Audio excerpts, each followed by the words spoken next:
আসসালামু আলাইকুম। স্বাগত জানাচ্ছি আপনাকে আন্তর্জাতিক সংবাদে। শুরুতেই থাকছে সংবাদ শিরোনাম।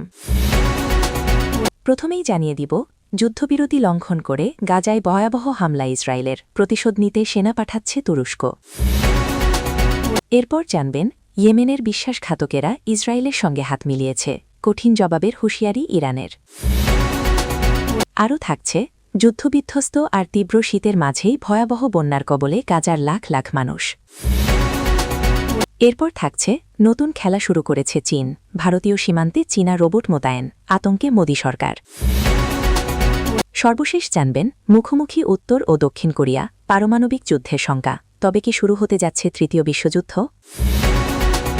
এতক্ষণ শুনছিলেন সংবাদ শিরোনাম, এখন বিস্তারিত। যুদ্ধবিরতি কার্যকর থাকার মধ্যেই গাজায় ইসরায়েলের ভয়াবহ হামলার খবরে মধ্যপ্রাচ্যে নতুন করে উত্তেজনা ছড়িয়ে পড়েছে। আন্তর্জাতিক গণমাধ্যম ও আঞ্চলিক সূত্রের বরাতে জানা গেছে, ইসরায়েলি বিমান ও স্থলবাহিনীর অভিযানে গাজার একাধিক আবাসিক এলাকা ব্যাপকভাবে ক্ষতিগ্রস্ত হয়েছে। এই হামলাকে যুদ্ধবিরতির সরাসরি লঙ্ঘন হিসেবে আখ্যা দিয়েছে ফিলিস্তিনি কর্তৃপক্ষ ও একাধিক আন্তর্জাতিক মহল। প্রতিবেদন অনুযায়ী হামলায় নারী ও শিশুসহ বহু বেসামরিক মানুষ হতাহত হয়েছে বলে দাবি করা হচ্ছে। হাসপাতালগুলোতে জরুরি অবস্থা জারি করা হয়েছে এবং বিদ্যুৎ ও যোগাযোগ ব্যবস্থা মারাত্মকভাবে ব্যাহত হয়েছে। গাজার স্থানীয় প্রশাসন বলছে, পূর্ব ঘোষণা ছাড়াই চালানো এই হামলা মানবিক সংকটকে আরও ভয়াবহ করে তুলেছে। এই ঘটনার তীব্র প্রতিক্রিয়া জানিয়েছে তুরস্ক। আঙ্কারা ইসরায়েলের হামলাকে বর্বরতা বলে নিন্দা জানিয়ে ঘোষণা দিয়েছে, গাজায় চলমান সহিংসতার প্রতিশোধ নিতে তারা সেনা মোতায়েনের প্রস্তুতি নিচ্ছে। তুরস্কের শীর্ষ পর্যায়ের একাধিক নেতা বলেছেন, ফিলিস্তিনিদের উপর হামলা বন্ধ না হলে তুরস্ক চুপ করে বসে থাকবে না এবং প্রয়োজন হলে সরাসরি পদক্ষেপ নেবে। তুরস্কের এই ঘোষণার পর আন্তর্জাতিক কূটনৈতিক অঙ্গনে ব্যাপক আলোড়ন সৃষ্টি হয়েছে। ন্যাটোভুক্ত দেশ হওয়া সত্ত্বেও তুরস্কের এমন কঠোর অবস্থান যুক্তরাষ্ট্র ও ইউরোপীয় দেশগুলোর জন্য নতুন উদ্বেগ তৈরি করেছে। অনেক বিশ্লেষকের মতে, যদি তুরস্ক সত্যিই গাজায় সেনা পাঠায়, তাহলে পুরো মধ্যপ্রাচ্যের সংঘাত এক নতুন ও ভয়ঙ্কর মাত্রা পেতে পারে। অন্যদিকে ইসরায়েলের পক্ষ থেকে দাবি করা হয়েছে, তাদের অভিযান ছিল নিরাপত্তাজনিত ও লক্ষ্যভিত্তিক এবং যুদ্ধবিরতি ভাঙার অভিযোগ তারা মানছে না। তবে আন্তর্জাতিক মানবাধিকার সংস্থাগুলো বলছে, বেসামরিক এলাকায় এমন হামলা কোনোভাবেই গ্রহণযোগ্য নয়। যুদ্ধবিরতি লঙ্ঘনের অভিযোগে গাজায় ইসরায়েলের হামলা এবং তুরস্কের সেনা পাঠানোর ঘোষণায় মধ্যপ্রাচ্য আবারও ভয়াবহ অনিশ্চয়তার দিকে এগোচ্ছে। পরিস্থিতি সামাল দিতে দ্রুত আন্তর্জাতিক হস্তক্ষেপ না হলে এই সংঘাত আরও বিস্তৃত আকার নিতে পারে বলেই আশঙ্কা করছেন বিশেষজ্ঞরা। এরপর জানবেন, মধ্যপ্রাচ্যের ভূরাজনীতিতে নতুন করে উত্তেজনা ছড়িয়েছে ইয়েমেন ইস্যুতে। আঞ্চলিক সূত্র ও রাজনৈতিক বিশ্লেষকদের বরাতে দাবি করা হচ্ছে, ইয়েমেনের একটি প্রভাবশালী গোষ্ঠী গোপনে ইসরায়েলের সঙ্গে যোগাযোগ ও সহযোগিতায় জড়িয়েছে। এই ঘটনাকে বিশ্বাসঘাতকতা হিসেবে আখ্যা দিয়ে তীব্র প্রতিক্রিয়া জানিয়েছে ইরান। পাশাপাশি উপযুক্ত সময়ে কঠিন জবাব দেওয়ার হুঁশিয়ারিও দিয়েছে তেহরান। প্রতিবেদন অনুযায়ী, ইসরায়েল ইয়েমেন সংশ্লিষ্ট এই গোপন সমন্বয়ের লক্ষ্য ছিল লোহিত সাগর ও আশপাশের কৌশলগত এলাকায় প্রভাব বাড়ানো। অভিযোগ রয়েছে, গোয়েন্দা তথ্য আদান প্রদান এবং লজিস্টিক সহায়তা নিয়ে উভয় পক্ষের মধ্যে আলোচনা হয়েছে। যদিও ইয়েমেনের সংশ্লিষ্ট পক্ষ আনুষ্ঠানিকভাবে এসব অভিযোগ অস্বীকার করেছে, তবুও বিষয়টি ঘিরে আঞ্চলিক রাজনীতিতে ব্যাপক আলোড়ন সৃষ্টি হয়েছে। ইরানের পররাষ্ট্র মন্ত্রণালয়ের ঘনিষ্ঠ সূত্র জানায়, তেহরান এই ঘটনাকে মধ্যপ্রাচ্যের স্থিতিশীলতার জন্য সরাসরি হুমকি হিসেবে দেখছে। ইরানি কর্মকর্তাদের ভাষ্য, ফিলিস্তিন ইস্যুতে ঐক্য ভাঙার যে কোনো প্রচেষ্টা প্রতিহত করা হবে এবং যারা শত্রুর সঙ্গে হাত মিলিয়েছে তাদের এর পরিণতি ভোগ করতে হবে। ইরান স্পষ্ট করেছে, তাদের প্রতিক্রিয়া কূটনৈতিক থেকে শুরু করে প্রয়োজন হলে আরও কঠোর পর্যায়েও যেতে পারে। এদিকে ইসরায়েলের পক্ষ থেকে বিষয়টি নিয়ে প্রকাশ্যে খুব বেশি মন্তব্য করা হয়নি। তবে তেলাবিবের নিরাপত্তা বিশ্লেষকদের একাংশ বলছেন, আঞ্চলিক জোট ও অংশীদারিত্ব ইসরায়েলের নিরাপত্তা কৌশলের অংশ, আর এসব নিয়ে অতিরঞ্জিত অভিযোগ করা হচ্ছে। আন্তর্জাতিক বিশ্লেষকরা সতর্ক করে বলছেন, ইয়েমেন, ইসরায়েল ও ইরানকে ঘিরে এই নতুন সমীকরণ পুরো মধ্যপ্রাচ্যে সংঘাতে ঝুঁকি বাড়াতে পারে। লোহিত সাগর ও উপসাগরীয় অঞ্চলের নিরাপত্তা, বাণিজ্যিক নৌপথ এবং বৈশ্বিক শক্তির স্বার্থ সবকিছুই এই উত্তেজনার সঙ্গে জড়িয়ে আছে। ইয়েমেনে বিশ্বাসঘাতকতার অভিযোগ, ইসরায়েলের সঙ্গে কথিত সহযোগিতা এবং ইরানের কঠোর হুঁশিয়ারি মধ্যপ্রাচ্যের পরিস্থিতিকে আরও স্পর্শকাতর করে তুলেছে। কূটনৈতিক উদ্যোগে এই উত্তেজনা কমে নাকি সংঘাতের পথে গড়ায়, সেদিকেই এখন তাকিয়ে আছে আন্তর্জাতিক মহল। এরপর জানবেন দীর্ঘদিনের যুদ্ধ, অবরোধ ও মানবিক সংকটের মধ্যেই নতুন করে ভয়াবহ বিপর্যয়ের মুখে পড়েছে গাজা। টানা ভারী বৃষ্টি ও অস্বাভাবিক আবহাওয়ার কারণে বিভিন্ন এলাকায় আকস্মিক বন্যা দেখা দিয়েছে, যার ফলে লাখ লাখ মানুষ চরম দুর্ভোগে পড়েছেন। তীব্র শীতের সঙ্গে বন্যার পানিতে ভেসে যাচ্ছে ঘরবাড়ি, আশ্রয় শিবির ও জরুরি অবকাঠামো। আরও গভীর হচ্ছে মানবিক সংকট।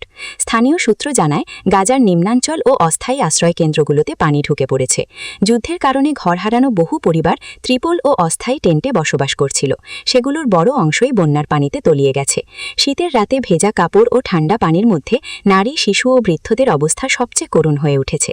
স্বাস্থ্যকর্মীরা সতর্ক করে বলছেন, বিশুদ্ধ পানির সংকট ও নোংরা পানি জমে থাকায় পানিবাহিত রোগ দ্রুত ছড়িয়ে পড়ার আশঙ্কা রয়েছে। হাসপাতালগুলো আগেই আহত ও অসুস্থ মানুষের চাপে বিপর্যস্ত, তার উপর বন্যাজনিত রোগ মোকাবেলা করা তাদের জন্য বড় চ্যালেঞ্জ হয়ে দাঁড়িয়েছে। বিদ্যুৎ ও জ্বালানির সংকট থাকায় অনেক চিকিৎসা কেন্দ্র সীমিত পরিসরে কাজ করছে। জাতিসংঘ ও বিভিন্ন আন্তর্জাতিক ত্রাণ সংস্থা জানিয়েছে, যুদ্ধের কারণে রাস্তাঘাট ধ্বংস হয়ে যাওয়ায় বন্যা কবলিত এলাকায় সহায়তা পৌঁছানো কঠিন হয়ে পড়েছে। খাদ্য, শুকনো পোশাক, কম্বল ও ওষুধের তীব্র ঘাটতি দেখা দিয়েছে। তারা দ্রুত মানবিক সহায়তা প্রবেশের আহ্বান জানিয়েছে। গাজার বাসিন্দারা বলছেন, একদিকে যুদ্ধের ভয়, অন্যদিকে শীত ও বন্যা, সব মিলিয়ে জীবন যেন অসহনীয় হয়ে উঠেছে। অনেকেই প্রশ্ন তুলছেন, আন্তর্জাতিক সম্প্রদায় দ্রুত কার্যকর পদক্ষেপ না নিলে এই মানবিক বিপর্যয় আরও ভয়াবহ রূপ নেবে। সব মিলিয়ে যুদ্ধবিধ্বস্ত গাজায় তীব্র শীতের মধ্যে ভয়াবহ বন্যা লাখ লাখ মানুষের জীবনকে চরম অনিশ্চয়তার দিকে ঠেলে দিয়েছে। মানবিক সহায়তা ও অবিলম্বে যুদ্ধ বন্ধের উদ্যোগ না এলে পরিস্থিতি আরও বিপজ্জনক হয়ে উঠতে পারে বলেই সতর্ক করছেন সংশ্লিষ্টরা। আরও জানবেন, ভারত-চীন সীমান্তে উত্তেজনা নতুন মাত্রা পেয়েছে।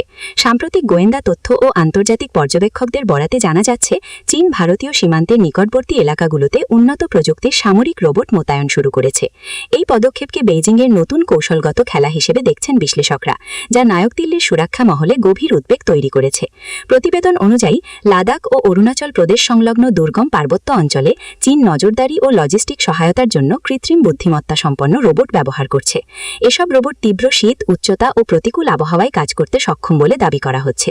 সীমান্তে সেনা ঝুঁকি কমানো এবং দ্রুত তথ্য সংগ্রহের লক্ষ্যেই এই প্রযুক্তি ব্যবহার করছে বেইজিং, এমনটাই ধারণা করা হচ্ছে।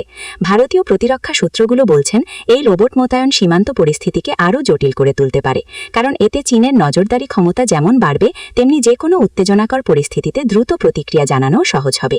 এর ফলে সীমান্তের শক্তির ভারসাম্য বদলে যাওয়ার আশঙ্কা তৈরি হয়েছে। মোদী সরকার বিষয়টিকে অত্যন্ত গুরুত্বের সঙ্গে দেখছে। প্রতিরক্ষা মন্ত্রণালয় ও সেনাবাহিনীর শীর্ষ পর্যায়ে জরুরি বৈঠক হয়েছে বলে জানা গেছে। সীমান্তে ভারতের নিজস্ব প্রযুক্তিগত ক্ষমতা বাড়ানো, ড্রোন ও নজরদারি ব্যবস্থাকে আরও শক্তিশালী করার উপর জোর দেওয়া হচ্ছে। পাশাপাশি কূটনৈতিক পর্যায়েও চীনের এই পদক্ষেপের ব্যাখ্যা চাওয়া হতে পারে বলে ইঙ্গিত মিলেছে। চীনের পক্ষ থেকে অবশ্য বলা হচ্ছে, এই রোবট মোতায়েন সম্পূর্ণ প্রতিরক্ষামূলক এবং সীমান্তে শান্তি বজায় রাখার জন্যই প্রযুক্তির ব্যবহার করা হচ্ছে। তবে অতীত অভিজ্ঞতার কারণে ভারত এই ব্যাখ্যায় পুরোপুরি আশ্বস্ত নয়। বিশ্লেষকদের মতে, সীমান্তে রোবট ও এআই প্রযুক্তির ব্যবহার ভবিষ্যতের যুদ্ধ ও নিরাপত্তা কৌশলের ইঙ্গিত দিচ্ছে। এতে করে ভারত-চীন সম্পর্কের টানাপোড়েন আরও দীর্ঘস্থায়ী হতে পারে। ভারতীয় সীমান্তে চীনা রোবট মোতায়েন শুধু সামরিক নয়, রাজনৈতিক ও কূটনৈতিক দিক থেকেও বড় বার্তা দিচ্ছে। এই নতুন খেলা দক্ষিণ এশিয়ার সুরক্ষা পরিস্থিতিকে কোন পথে নিয়ে যাবে, সেদিকেই এখন তাকিয়ে আছে আন্তর্জাতিক মহল। সর্বশেষ জানবেন, কোরীয় উপদ্বীপে আবারও ঘনিয়ে এসেছে যুদ্ধের কালো মেঘ। উত্তর ও দক্ষিণ কোরিয়ার সামরিক বাহিনী মুখোমুখি অবস্থানে চলে যাওয়ায় শুধু পূর্ব এশিয়ায় নয়, গোটা বিশ্বজুড়ে আতঙ্ক আর উৎকণ্ঠা ছড়িয়ে পড়েছে। সীমান্ত জুড়ে বাড়ানো হয়েছে সর্বোচ্চ সতর্কতা, আকাশে টহল দিচ্ছে যুদ্ধবিমান, আর মাটিতে প্রস্তুত রাখা হয়েছে ক্ষেপণাস্ত্র ও ভারী অস্ত্র। বিশ্লেষকদের ভাষায়, ইতিহাসের সবচেয়ে বিপজ্জনক মুহূর্তগুলোর একটির সামনে দাঁড়িয়ে আছে বিশ্ব। উত্তর কোরিয়া সম্প্রতি একের পর এক ব্যালিস্টিক ও পারমাণবিক সক্ষম ক্ষেপণাস্ত্র পরীক্ষার মাধ্যমে শক্তির বার্তা দিয়েছে। পিয়ংইয়ংয়ের শীর্ষ নেতৃত্ব স্পষ্ট করে জানিয়েছে, দেশটির সুরক্ষা হুমকির মুখে পড়লে তারা পারমাণবিক অস্ত্র ব্যবহার করতেও দ্বিধা করবে না। এই বক্তব্য শুধু দক্ষিণ কোরিয়ার জন্য নয়, যুক্তরাষ্ট্র ও তার মিত্রদের জন্য এক সরাসরি হুঁশিয়ারি হিসেবে দেখা হচ্ছে। উত্তর কোরিয়ার রাষ্ট্রীয় গণমাধ্যমে যুদ্ধের প্রস্তুতির ছবি ও বক্তব্য প্রচার করে জনগণকেও মানসিকভাবে সংঘাতের জন্য প্রস্তুত করা হচ্ছে। অন্যদিকে দক্ষিণ কোরিয়া পরিস্থিতিকে হালকাভাবে নিচ্ছে না। যুক্তরাষ্ট্রের সঙ্গে যৌথ সামরিক মহড়া আরও জোরদার করা হয়েছে। আধুনিক আধুনিক ক্ষেপণাস্ত্র প্রতিরক্ষা ব্যবস্থা সক্রিয় রাখা হয়েছে এবং সীমান্তবর্তী এলাকায় অতিরিক্ত সেনা মোতায়েন করা হয়েছে। সিউল প্রশাসনের দাবি তারা শান্তি চায়, তবে কোনো আগ্রাসনের জবাব দিতে সম্পূর্ণ প্রস্তুত। রাজধানী সিউল উত্তর কোরিয়ার সীমান্তের এত কাছে যে সামান্য সংঘাত মুহূর্তের মধ্যে ভয়াবহ মানবিক বিপর্যয়ে রূপ নিতে পারে। এই বাস্তবতাই আতঙ্ক বাড়াচ্ছে সাধারণ মানুষের মধ্যে। এই উত্তেজনার কেন্দ্রে রয়েছে যুক্তরাষ্ট্র। দক্ষিণ কোরিয়ার ঘনিষ্ঠ মিত্র হিসেবে ওয়াশিংটন স্পষ্ট করে জানিয়েছে তারা সিউলের নিরাপত্তায় প্রতিবদ্ধ। মার্কিন যুদ্ধজাহাজ ও সামরিক বিমান ইতোমধ্যেই অঞ্চলটিতে সক্রিয় রয়েছে। এতে করে পরিস্থিতি আরও জটিল হচ্ছে, কারণ উত্তর কোরিয়া যুক্তরাষ্ট্রের উপস্থিতিকেই তাদের অস্তিত্বের জন্য সবচেয়ে বড় হুমকি হিসেবে দেখে। একই সঙ্গে চীন ও রাশিয়াও নীরবে কিন্তু গভীরভাবে পরিস্থিতি পর্যবেক্ষণ করছে।